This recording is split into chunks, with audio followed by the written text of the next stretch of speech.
Did you know if you want to incorporate an FCC certified module into an enclosure like a medtech device or a car or a tablet or a PC, chances are you need to get FCC authorization, or what's called a Class 2 permissive change. Let's break down the reason why. I want to talk first about the manufacturer label game. And this is probably the first and most important and overlooked point. So if your product doesn't show the FCC ID, it is not an FCC authorized device, period. Reason is every product with an RF transmitter, regardless whether the module inside is certified or not, needs to have the FCC ID on the physical product or within the electronic display. And essentially, it's because the end user needs to be able to find it and look it up in the FCC database. And just because the module itself is authorized, if the end user can't find the FCC ID, it's technically not an authorized device in the FCC perspective. So basically, if your product has no label, no matter what is inside, it is not authorized in the US market. And why is this? So let's talk about what happens when modules get an FCC grant.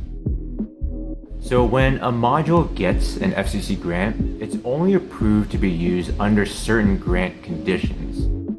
It's not a free-for-all. And what are those conditions? Well, you need to read the text of the FCC grant.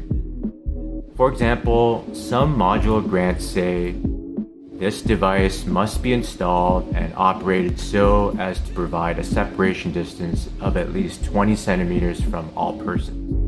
Meaning it could be installed in devices clearly meant to be used away from a human being and not in a portable condition. So a Coke machine, a printer, a fridge, or whatever. Since those integrations keep the RF part almost always more than 20 centimeters from people. So if that's the case, the integrator can design to have the RF module inside the fully integrated product. And as a bonus, if the RF module, if it's fully shielded, you can slap the label on the fully integrated product and you're good to go. But there are two ways as of last month that triggers an additional FCC authorization in the form of a Class 2 permissive change, or alternatively a new ID. One is if you're integrating an RF module that's FCC approved, but you don't integrate it with it fully shielded inside, it's going to need some additional emissions evaluation to confirm it's still compliant to the FCC rules. And secondly, if the integrator is putting the module inside of the product where the end user can carry the device on them less than 20 centimeters, like a laptop, a helmet, hand drill, or medical device worn on someone's arm, or a product that can be put in the pocket, the module grant doesn't cover those portable conditions, and you need to either get a Class 2 permissive change or a new ID.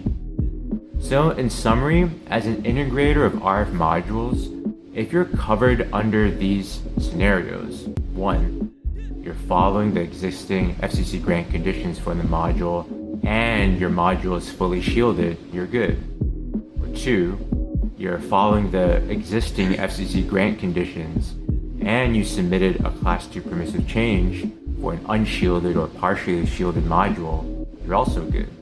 Or 3, you're not following the existing FCC grant conditions because it can be used less than 20 centimeters from a person, but you submitted a Class 2 permissive change with a SAR report confirming RF exposure compliance, then you're also good. So as a manufacturer who does final integrations of RF modules, whether making your product connected or smart, you need to make sure that you're covering yourself with respect to FCC. Thanks for watching, and if you have any questions, feel free to reach out to me in the comments below or on LinkedIn. So until next time.